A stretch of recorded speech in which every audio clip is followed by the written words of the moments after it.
Ladies and gentlemen and all the guests that we have here at Sundbyholm's castle.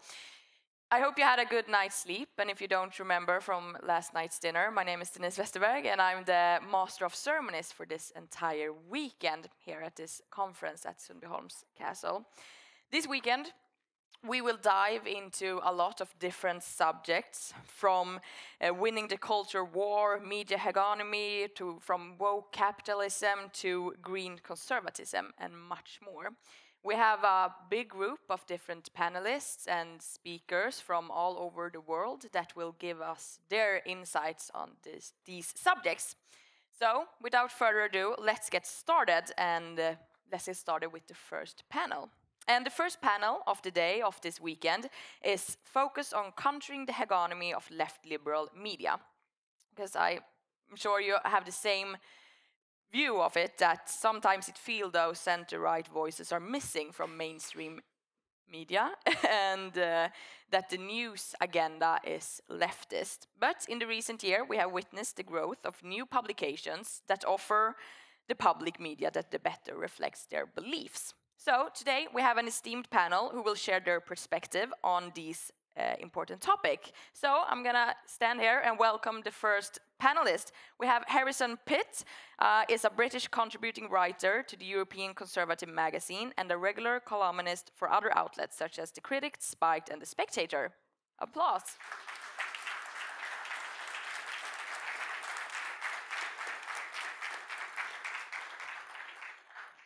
Next up, we have Paula Otero Santos, Academic Coordinator of International Relations at CEU.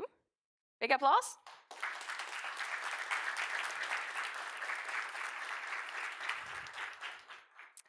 We have Boris Kálnoky. He is the head of School of Media and Journalism at the MCC in Budapest.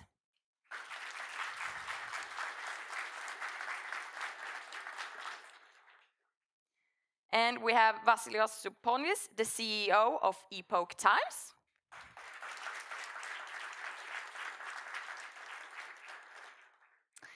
We have Brian G. Andersson, who is a former commissioner of New York and a political commentator for the conservative TV channel Newsmax.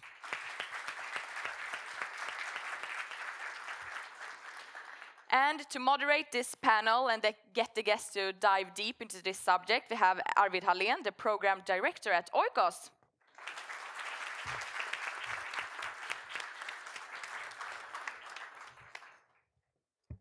So, thank you everyone for being here. Without further ado, I think we'll start off with some remarks from Mr. Harrison Pitt, if you would please. Wonderful. Am I audible to everybody? To begin. Wonderful. Well, thank you all for coming. Thank you to Witold and to Robert for inviting me. It's a real pleasure to see so many faces here, and so many young faces indeed as well. It's probably difficult to do justice to this topic in 5 minutes, but I'll do my best. So sorry if I sound a little wooden and stultified. I've if I did not have a prompt sheet of this sort, I'd just ramble on for about 30 minutes because there's a lot to say. So yes. Anyway, I'm going to start with the topic of identity politics. Then I'm going to talk about the way that the media disgraced itself during the pandemic, and then I'll talk about some possible ways in which we on the right can get better at fighting back on this issue. So to begin with identity politics, it's generally believed by today's left-wing radicals that an individual's conduct, virtuous or otherwise, has nothing to do with the content of his character.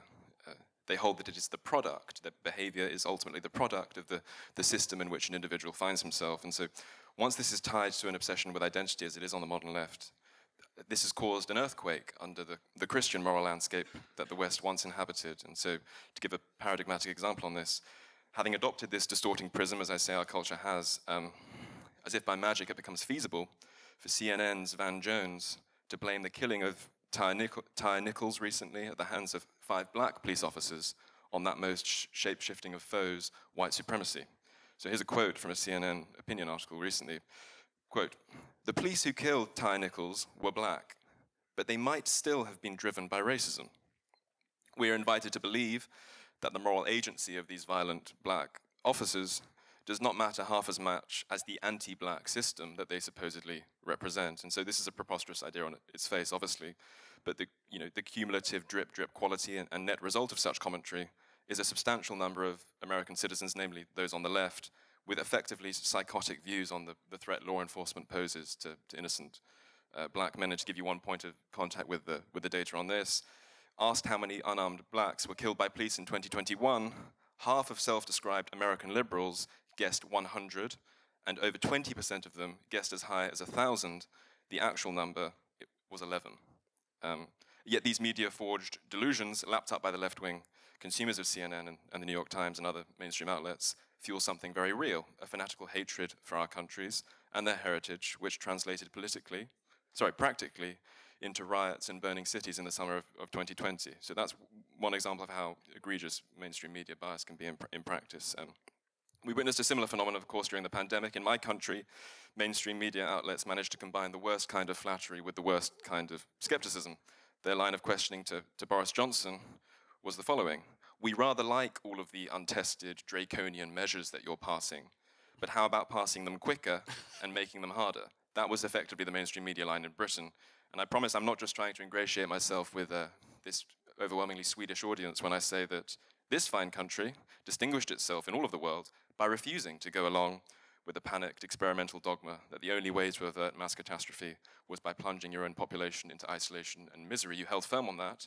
Yet was Sweden praised by the global media for its plucky independence of mind? Well, here are some headlines from the time. The Guardian reported leading us to catastrophe. Time magazine quoted an anonymous doctor saying it would probably end in an historical massacre. The Washington Post accused the Swedes of conducting an experiment in national chauvinism. I cannot help noticing that these legacy outlets, once unable to stop bleating about Sweden, have since fallen very silent indeed. But remember, these are the same people who will routinely attack the right for trafficking in dangerous misinformation. I think they are bad faith actors, and it is high time we stopped regarding them as anything other than propagandists, tearing away at the foundations of trust upon which all flourishing political orders, and especially advanced democracies, must rest. Very quickly, I think at this point there is no alternative other than for us to build, support, and seek out new institutions which can plug this gulf in trust. And I would suggest three things before opening it up to a broader discussion, because I think that's what we're all here for. The first thing I would point out is that trust and impartiality are not the same thing. I work for the European Conservative and for the New Culture Forum in Britain. Both are entirely trustworthy, because far from hiding behind a patina of objectivity, false objectivity, as several legacy outlets do, we make no claim to be anything other than conservative institutions which should be engaged with on precisely that basis. So, in other words, I don't think we need impartial news organizations to have a thriving media ecosystem. I think true impartiality is probably a quixotic pipe dream in any case, and I see no reason why openly left-wing outlets can't healthily compete with openly right-wing outlets. I think that what really destroys civic trust in the media is not honest partisanship, but false objectivity. And one final point that I'd recommend, I think go woke, go broke is not an iron law of economic theory, sadly. I wish it were. But by organizing better, I think we can make it true in practice. And I'm afraid this will mean, it's not my style, but it will mean promoting counter boycotts at times as institutions. It certainly means hoovering up talent that the left throws aside in its fanatical quest for purity. And I think it's also important that we make sure that our own institutions are not vulnerable to ideological capture. And I'll make one final point on how I think we can do that effectively. I think doing this will require a clear commitment to positive principles which must first be articulated by these new institutions and then constantly maintained. These must go beyond the virtues of classical liberalism. I don't think that free speech is itself, for example, a positive value. It's a good thing, but I don't think it's a positive value. I think it is rather a flexible open-mindedness to all possible values, which is a slightly different thing. And I think the Socratic to and fro is vital to the pursuit of truth, and that's why we need free speech, so that we can get at the truth. It's a necessary precondition for getting at the truth, but it is not itself the truth. And I think that if we rely on free speech too much as a central determining value, we risk falling into the pitfalls of what the Spanish philosopher Juan Donizo Cortés described as una clase discutidora, like a mere discussing class. I think free speech only works in a society which possesses enough in the way of shared values, positive values, as I say, such as commitment to faith, nation, and family, to ensure that unity can exist without uniformity. And I think unless we commit to more than a theoretical commitment to anything whatsoever, openness ceases to be a strength, in fact. I think it will be used against us and make us vulnerable to hostile takeover because we will lack the intellectual antibodies to resist. So there are some pointers for discussion. I hope I didn't go on for too long, but thank you very much. Okay, thank you.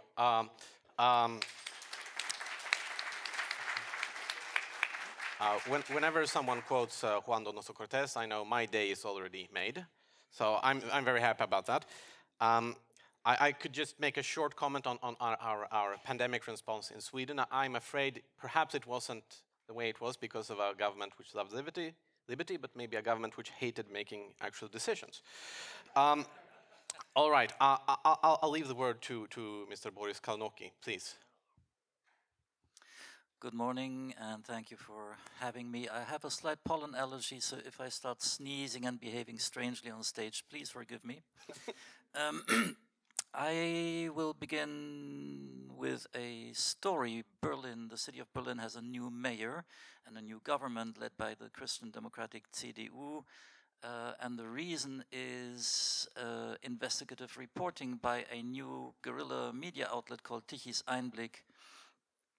They looked into 50,000 protocols of polling stations after the last election in 2021. They found irregularities and then went to court and won the court case, so there was a re-election. And the government that Berlin had until then, which was a green-red-red government, a three-party coalition, was replaced. The Greens are out. And now we've got CDU-SPD government, triggered by media reporting by a new conservative media outlet. This is probably the first time that new conservative media are beginning to have an impact on the national conversation in Germany. But it's not just the reporting per se. Once this was a process that took 2 years, and once the subject got rolling in the media, it got some traction, the heritage media, the mainstream media got into a panic because that was something that they had forgotten to do. They had not checked. They had not done what they're there to do. They had not been a check on power, on politics. So they jumped on the bandwagon, they jumped on the train, and also started reporting negatively about the Berlin government. And finally, it did have an effect. Now, when the next time when Tichys Einblick started another big subject about irregularities and very intransparent power structures and influence structures between the Green Party, NGOs, and the government, after a while, heritage media began to react because they could feel something coming. In the end, it was mainstream media who gave the coup de grâce to a state secretary in the economy ministry called Patrick Greichen, very important man, key figure in energy policy in Germany. And he had to go because mainstream media gave him the coup de grâce, but it had been triggered by new guerrilla media. And they are not necessarily conservative. Now let's think about what can we learn from these things. Yes, heritage media have a bias, mostly a left-wing bias. Why do they have it? I know that it's a popular thought here. They're all ideologists. They're bad people. But I think it's a business model. The business model has changed. People don't buy papers anymore. The way to earn money on the media market is by having people engage with you so that they click on the articles, they react to what you write, and the way to do that is to publish outrageous stuff, to provoke them, to get them to emotionally react. Now, it works, but when you do that, you have to increase the bias in your reporting, and readers don't like that. That's why they engage. They either like it a lot or not at all. Yeah. And that means you pay a price. The price you pay is credibility. You lose credibility if you go down that road. So what do we do as conservatives? One thing is, let's get back to the roots and just not do the same thing as the left. Let's not have right-wing bias in our reporting. one thing we can do is simply found or buy media outlets, because if the market is all one-sided, that means there is a space which is unattended, where money can be made on the market, but the money can only be made and the credibility can only be gained by factual reporting. People don't like bias, neither right-wing nor left-wing. If we can thus have media outlets that are founded by people who think in this way, but the reporting is actually solid, factual, and correct, then I think this is the way to go. And that's what I try to teach my students at media school. Yeah, I think this is a very interesting view, and there's also kind of a bit of tension here. Is it the job of right-wing media to be an openly partisan, just right-wing, or is it to go back to the old-fashioned views of not being biased? And also, I think the thing you mentioned about the newspaper in Berlin, when we talk about bias and partisanship, whatever in the media, it's not always about saying things which aren't true or putting in slants which are very political, but just as you mentioned in this example, actually not reporting at all on certain issues. The way you choose what is newsworthy is just as much can be a question of bias as well. Okay, thank you. We'll move on here to Paula Otero Santos, please. Thank you very much for having me today. So I wanted to start my remarks by saying that, as you can see, the left bias in the media, it's something that is happening globally. So it's not just in the UK or in Germany and Spain. There's an international left pushing very hard for an international left agenda. So that's why it is important for us to address this topic. So I'm going to introduce you a little bit to the Spanish case in Spain. For the past decades, we've been experiencing a very progressive agenda, where the left has been able to master the three main pillars for what we call social control, which is education, entertainment, and of course, media. I want to tell you a little bit about education, where we are now. So the left has been able to control the education system.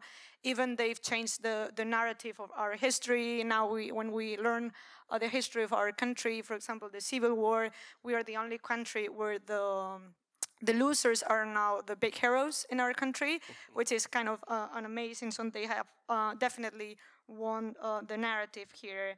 We also had the government a couple of months ago saying that kids do not belong to their parents, but they belong to the state. So they feel entitled to tell your parents that they're not going to be capable enough to educate you, so that the state should come in. We even had, when I was 14 years old, we had a subject in high school called Educación para la Ciudadanía, which would be something like civic engagement, where the state will tell you how you should be, how you should behave, because they thought your parents are not, smart enough to let you know what's wrong or right. And this was their way to start, putting the left messages through our education system. Then the other pillar, of course, is entertainment. I'm sure you all watch Netflix and Disney and, Spanish TV. In my case, if you check these shows, they all project this image that we live in a world with, all of our families are unstructured families. Maybe our parents are all divorced, or one is dead, or one of the kids is, homosexual or non-binary. And this is what they want to project. They want to project that these things that you see on TV shows are the new reality for Spanish, for example, for Spanish families, which is definitely not the case, because when you go to Spain, you will see that we are still very traditional. We're still very conservative with our traditions, our festivities. We like to go on Sunday to our grandparents' house and have lunch and enjoy the sun. So this is another way for them to establish their left agenda. And finally, the media. In Spain, the media has served as a loudspeaker for the government, especially for leftist governments, with no criticism in most of the cases. So out of the first 6 channels that we have in Spain are owned either by the government or by 2 big groups called A3 Media and Mediaset, which are owned by international investment funds and Spanish banks. Mediaset was owned by Silvio Berlusconi. And I think they have some deal, like secret deal, not to a non-aggression deal. So they, of course, they are not going to say bad things about the government, and then the government is going to do something in return. And one of the things, for example, why I would say the media has been a loudspeaker for the government is because something that works really well in Spain is the illusion of truth game, which is basically that the government will come up on stage and say X, and then the media will just repeat X over and over again. So in the end, when people have heard it like 1,000 times, they start to believe it's true, even though it's nonsense. But this is just a repetition thing. Also, we've seen recently that our current government, it's a leftist government, has increased government marketing expenditure a lot. Obviously, the media outlets are super happy because the more expenditure there is, the more money they get. So obviously, they're not going to say anything against the government. But in return, what they do is that they give more minutes, and there's statistics about this. They give more minutes to left politicians, journalists, and cases, for example, corruption cases. I want to say here, Spain is not a corrupt country. We have corrupt people, but it's not a corrupt country. So in the media, for example, we can see that corruption cases from the left are not covered as deeply as they are when there are corruption cases on the right, where you will have months of opening news just with these cases. But I want to finish my intervention saying that there is hope, at least in Spain. As I said, we are still a very conservative country, even though they don't like it. We have El Debate, which is a newspaper in our organization that was founded, an online newspaper that was founded back in 1910, but then it disappeared with the Civil War in 1936, and it was brought back in 2016 to defend Christian values like family, life, the unity of our nation, because, we have Catalonia trying to get out of the country. So it's one of the very few online newspapers that is free of charge in Spain, so that makes us have 7 million readers, and now we're in the top 10 most read newspapers in the country with just 7 years of existence.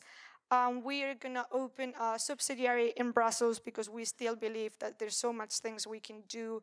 There's so many things and so much we can do from Brussels because, there's a lot of work we can do in the European Union to promote Christian values. So this is basically it. I know it can seem that the media is so caught by left messages that there's no way back, but I mean, we still have a lot of things to do, and obviously we can recover and get the media back.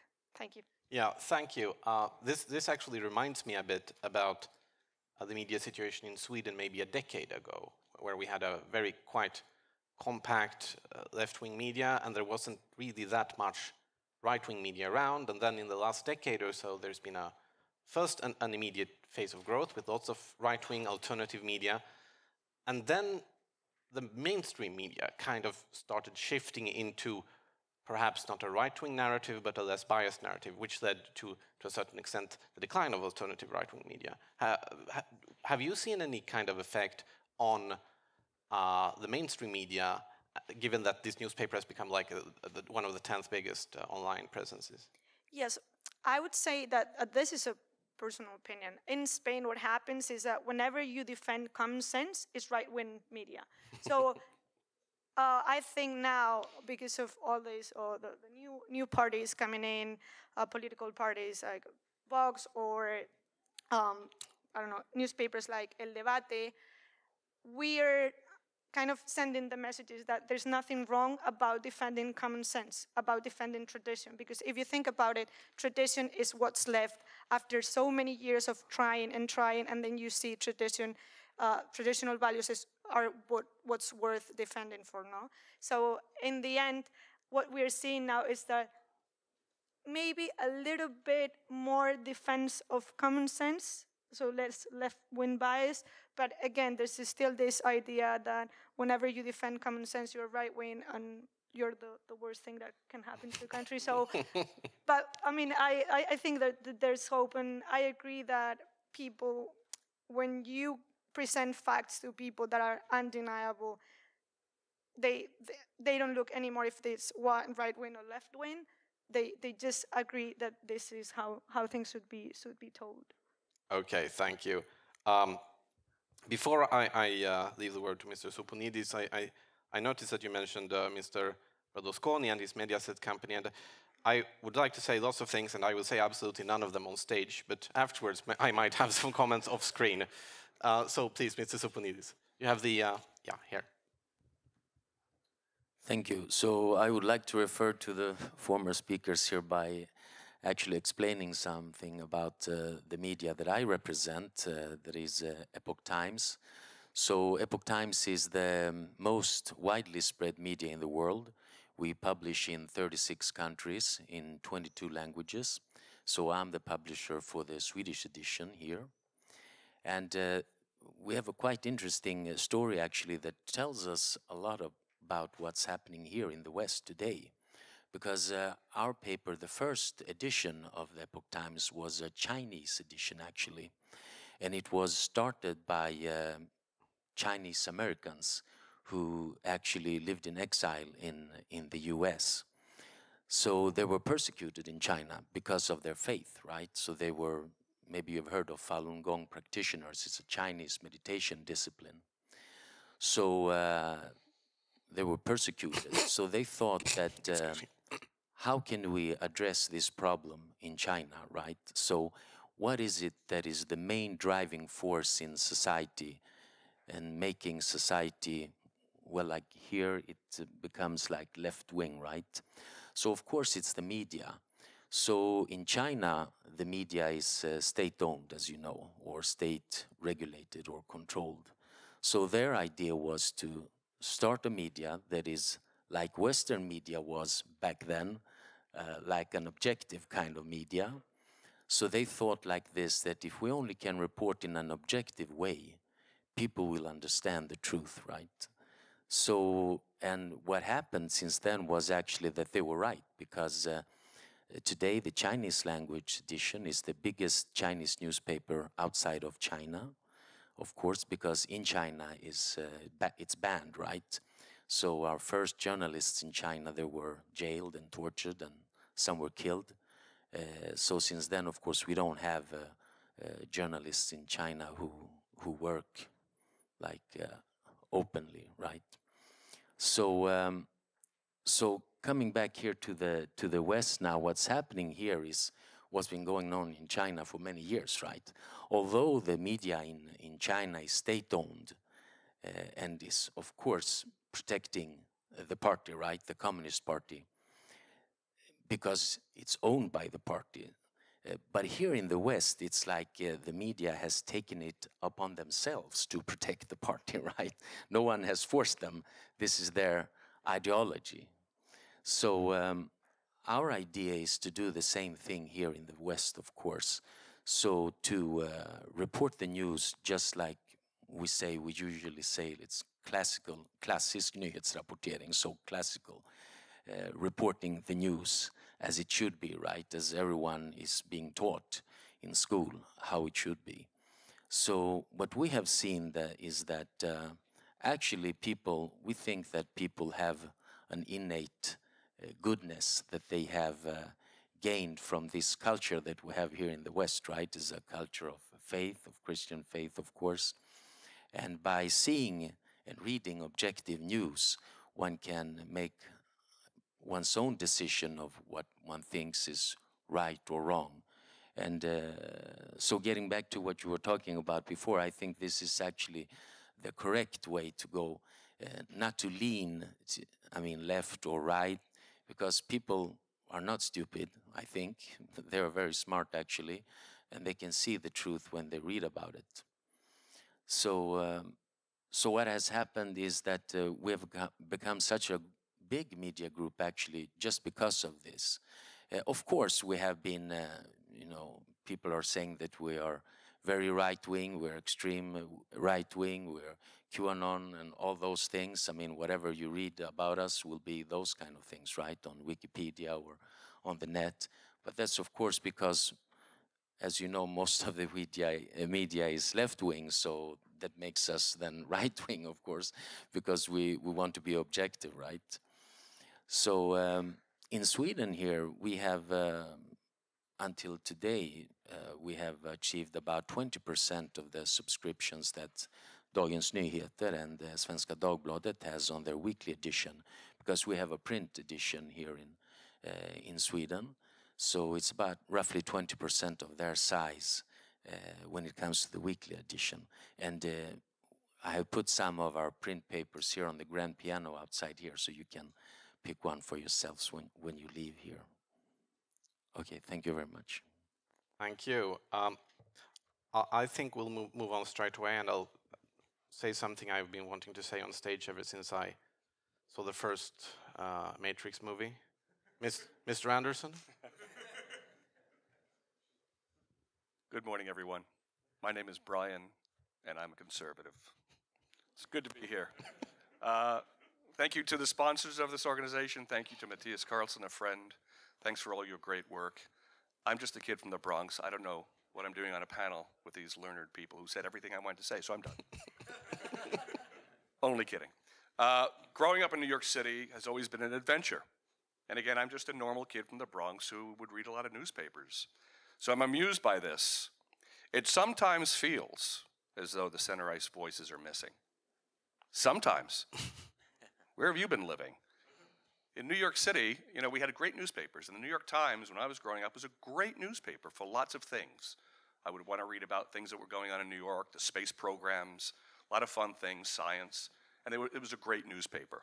But there was something about whenever I read the news, it was always colored, it was always tainted, it was always distinctly left-leaning, which is kind of funny. As I got older, and I would witness, for example, a murder right in my neighborhood, I was this far away from someone who was shot. And when I would read about what happened the next day in the newspaper, I wondered, was that the same thing I saw? Because it was just reported in a whole different manner, with social commentary behind it, and I won't get into that.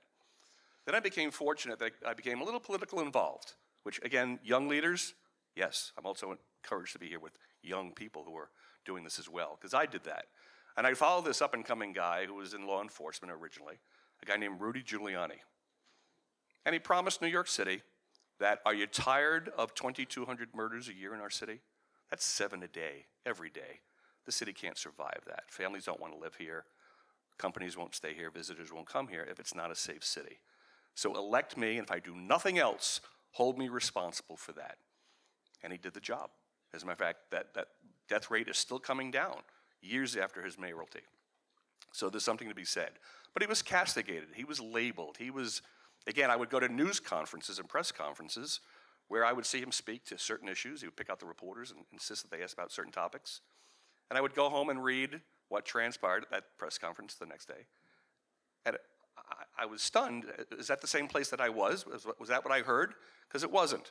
So the media bias was always, always there, and it's always been frustrating.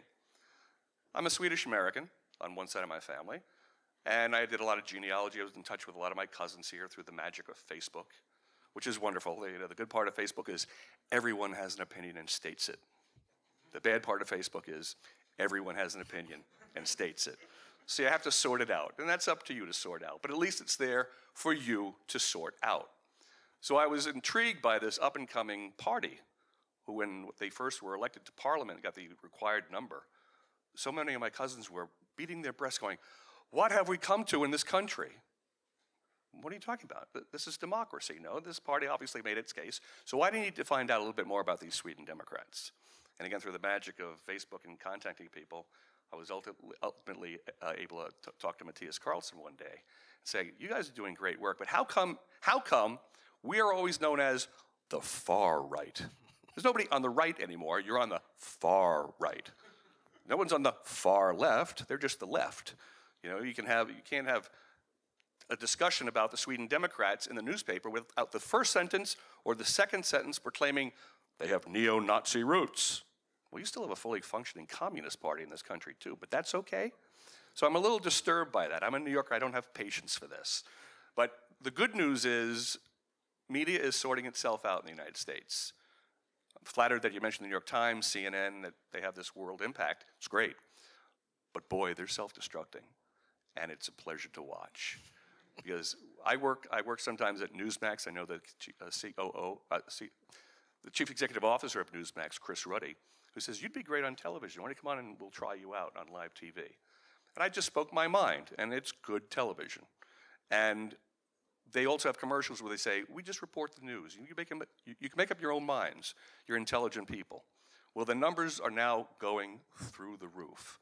And that's very encouraging. And we don't taint the news. We show you things. You make up your own mind. We were showing videos of the insurrection.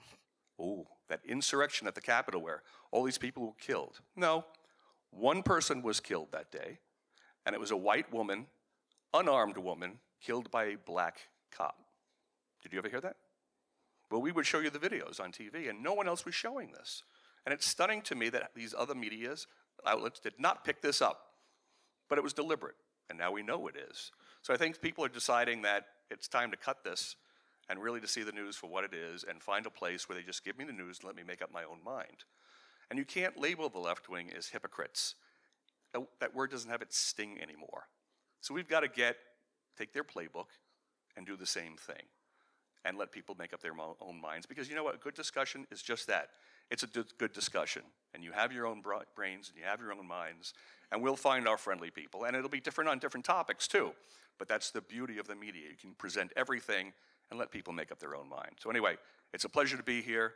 Let's see where this discussion goes. Thank you. Okay, thank you.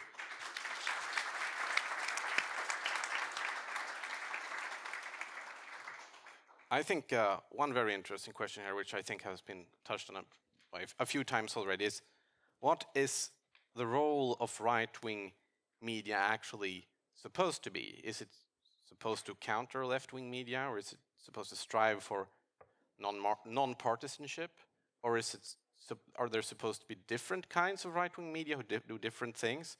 Are we looking for, as I think you said, Harrison, honest partisanship, or which is better than the false objectivity, or are we trying to recreate some real objectivity? What is the role of right-wing media? Perhaps someone has a comment on this. Maybe you'd like to add some words? Yes.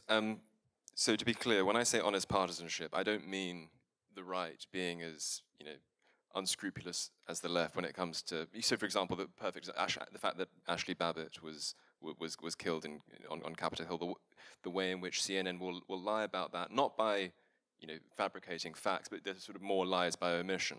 I'm not saying that we should commit lies by omission or commission. I'm not when I say that we should be honest about our partisanship. I'm not saying that we should do that.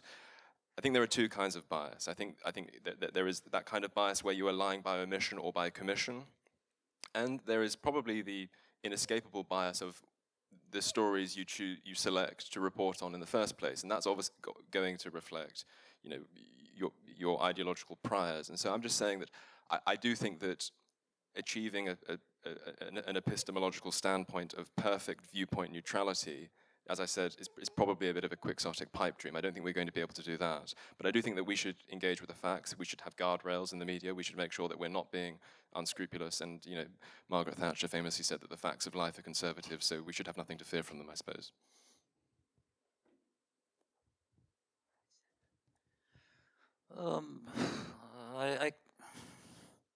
We had a conversation with Arjen Bense, who I think is at the beginning of the European Conservative as well. And I was asked what I can help with conservative journalism I teach. I said, I don't do conservative journalism, I do journalism. And so right-wing journalism has its place in the market in as much as it represents part of our society. The media market is functional when society is represented in the media in its different aspects, and then people can choose. The problem arises when a significant segment of society is left out. and is not represented. So right-wing media has the same place as left-wing media, but in terms of journalism, what is the role of journalism? I really think that being partisan, openly partisan, honestly partisan, places a limit on how many people we can convince of the quality of our product. People want to know what's going on, they want to be informed, and they have all kinds of worldviews, but they do want the information. And if you can create a media outlet that simply rings true in what it publishes, you don't get the feeling they're trying to push a narrative, but you're getting the facts in an honest way. The opinion page may be a different matter, then I think that's a much better way to go, but it's sorely missing in all of our countries. Right. Another issue I've been thinking about is in Sweden, we sometimes, when we discuss the role of state media and like public broadcasting, sometimes there is this tension between the ideal of media pluralism. You have all these kinds of different perspectives from the right, from the center, from the left. And then you have state broadcasters who say that, look, there is also another important value here. The fact that that if the state media can kind of try to create some kind of mainstream narrative people can identify with, then this will counter the effects of dangerous polarization. And then they usually talk about the US, where you have MSNBC and CNN on one hand, you have Fox and, for that matter, Newsmax on the other, and that you get a kind of a situation where people aren't just agreeing about politics, but they're agreeing about what reality actually is, and that this destroys the ability to have a good political conversation between the left and right. Do you have a view on this? I do. Well, my view is, just an observation, is that we've been incapable for a very long time of having that real conversation. I always look to have a real conversation. I have many people, friends, relatives on the left, and we can still hang out and drink a beer and, you know, talk about each other's families. But when it comes to politics, you just feel that divide suddenly. And I can say something kind of innocuous, you know, maybe conservative, but all of a sudden they retort with a name. They call you a name. Well, you white supremacist. What? And so many of these words are taken right out of the press. It's almost like they are fed this and they repeat it. So we've got this thing going on right now where, you know, Donald Trump has been indicted. It's kind of impeachment version 3. But Joe Biden's family is just, you know, skirting under the wire. He's just not being held accountable for anything. He's senile, he falls down, and the press just kind of shrugs and next in the news. And it's horrible. So we're not in a good place. We're finding our way slowly, so hopefully it'll change. But that's what we need. We need, you know, you need panels. When you have a television show, you report the news, have a panel from all walks of the political life to discuss things open without coming to a conclusion. Let people make up their own minds. It's a healthy thing. And I think what's happening now is people are making up their own minds, and it's shifting more to the center, if not to the right. So let's see where it goes. Right. Would you perhaps like to add something on this polarization issue? Because, you know. Yes, well, I think in the US it's quite different from Sweden, right? I mean, here in Sweden I feel that right-wing politicians are like left-wing in the US. So it's kind of very, very different. So here when we tend to criticize, I mean, the left, we still do it through the lens of the left, because we have been inundated, you know, in the left kind of thinking since we were born, right, with the modersmjölken, right? So I think that it's just like, actually, to go back to China, you know, at the Tiananmen Square massacre, 89, the students, they were, you know, to counter communism, they were actually singing communist songs because that was all they knew. So it's like the same here in Sweden, right? So, so if you're going to fight the left, it's hard to fight the left with the left's narrative. I think in the US, you have another kind of media landscape. Of course, with Trump, it just went crazy, right? So I think that was the turning point of when it just became too crazy. So here in Sweden, I think it's a bit more different, and maybe harder, because in the US you have 50-50, I think, like 50, right? Something like that.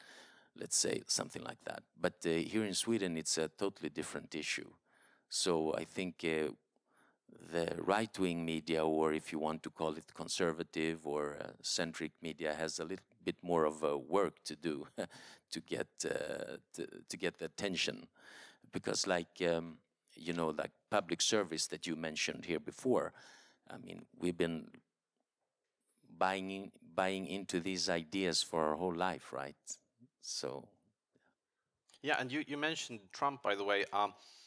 It seems we can never avoid this fellow, but I used to, believe it or not, subscribe to the print version of the New York Times, and well, the International Herald Tribune, which was the international version. And I thought, you know, this is a quality newspaper. Sure, it's kind of left-wing biased, but it's a good newspaper. But then when Trump back in 2016, who won the primary, there was kind of a sea change, and I kind of got the impression that, I mean, previously they had kind of said that we're going to do good journalism, maybe a bit from the left, but then it came more of a struggle, you know, that our job is to stop Donald Trump, and to me this felt like kind of a betrayal of the readers, because you keep saying that readers aren't stupid, and they aren't, right? And I think this is highly destructive to this is, and it's funny because this happened at the same time as that the Swedish media decided to become less like this and try to move into the center a bit more.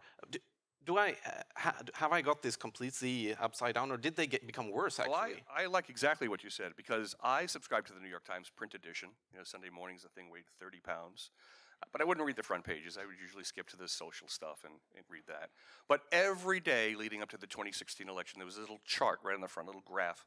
You know, there's an 88% chance as of today that Hillary Clinton will be elected president. Every day it was 87%, 89%, 93%. Donald Trump says something stupid, which is all the time, but that's okay. He's a New Yorker, and I may be the only one in this room that actually had a sit-down, one-on-one sit-down with him many years ago. But he is a character. But that's why they love him. But every day there was this little chart on the front page with this little graph showing 89, it never fell below 85% that Hillary Clinton will be elected the next president of the United States. Well, boom. Holy shit, what just happened, right? And it took a week, but the New York Times did say, look, we obviously made the wrong call here. We apologize. We're going to try to be different. I said, this just may be the sea change we needed. Holy cow, what am I witnessing here? We're going to try to be better. Yeah, well. Yeah, well, I don't see it. As a matter of fact, it's gotten worse. Reading the front page of the New York Times is just like reading an editorial page. Everything is colored by their leftist leanings. And it's disturbing, and I haven't given up on them, but hopefully it'll change. It's almost like the idea that news and reviews should be separate things. It's kind of, we still have that, I think, in Sweden. There's an ideal. People don't always succeed, of course, but that's what ideals are about, something to strive for. You will never be perfect. But I think this has been quite disconcerting in American media. Well, the Times, it's a business. They want to sell you newspapers. Yeah. They want to sell subscriptions online. Doesn't it make sense to appeal to a broader range of people? And as you say, the country is split almost 50-50. Doesn't it make sense? Well, apparently not. So fine, they've made their choice. Cancel your subscriptions. Yeah, and I'm gonna I think we're kind of running out of time here, so I'm gonna one thing. If we have a for-profit media like this, maybe we eventually run the risk of, we have these journalistic ideals about reporting the truths, talking about what's true and what's relevant. And sometimes when you have this great amount of polarization, perhaps eventually you will find yourself in a place where you're actually focusing more on like rewarding the preconceived notions of your viewers and or your readers. And I think it's important to always remember the journalistic ideals, the integrity, that it's really about not the truth with a big T, but truths with small t's, and respecting your viewers, your readers, and, well, also the people in this room, of course. So I want to thank you for having listened to this panel, and I want to thank all the people who took part of it, yeah, and especially the audience. Thank you. Okay.